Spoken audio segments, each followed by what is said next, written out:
नमस्कार प्रणाम। हम खेसारी लाल यादव सबके गोड़ छुके गोड़ लगतनी। अपना देश में अजीब सिस्टम हो गई आज के डेट में, चाहे वो महाराष्ट्र होके, बिहार होके, यूपी होके, चाहे कोनो राज्य होके, मंदिर के गेट ना खोली लेकिन रैली टाइम से निकल जाता। बताई ब्यास लोग के प्रोग्राम के परमिशन नहीं खे, लेकिन ये लोग के हल्का कहा जाला बाबू नॉमिनेशन टाइम से हो जाता। का सिस्टम आ गई बा बताई। हमनी के माई के पूजा करे खातिर भी सरकार से परमिशन लेके पूजे के पड़ी। अब बताई कि खिसियाई कि ना खिसियाई करे देवी की तो पंडाल ने खस लागे दे तो खिसियाई ना होई है कन्फ्यूज माई देखी के इंदरा संग मतिया बमराइल जे बैठल प्रशासन।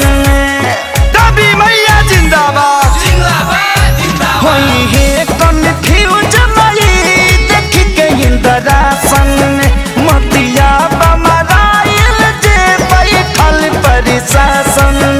जब नइखे परमिशन माई के आसन के त कैसे छूट मिलल बा नेता लोग के भाषण के, कैसे छूट मिलल बा नेता लोग के भाषण के।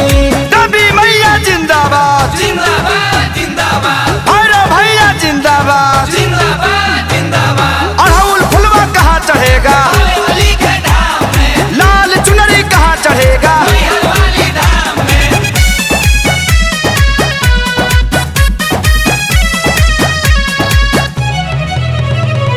रैली में भरल लोगवा से कोना कोना पूजा में जुटबो तो हो जाई कोरोना। भांग खा के कानून बनावत रहलो रैली में भरल लोगवा से कोना कोना पूजा में जे जुटबो तो हो जाई कोरोना। परिभाषा होवे है तो सुशासन के त कैसे छूट मिलल बा नेता लोग के भाषण के, कैसे छूट मिलल बा नेता लोग के भाषण के।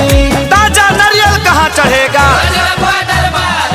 धूप अगरबत्ती कहाँ जरेगा विंध्यवासिनी धाम में।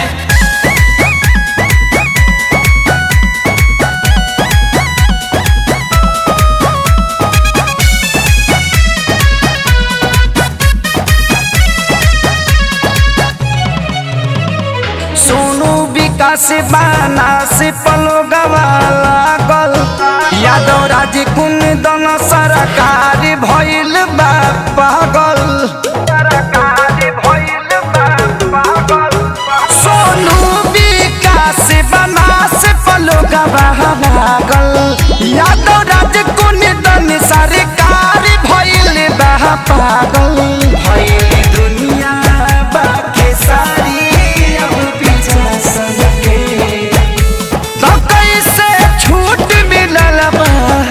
नेता लोग के भाषण के, कोई से छूट मिलल बा नेता लोग के भाषण के। जले माई के मूर्ति ना रखाई तले वोट ना दिया। जय माता दी।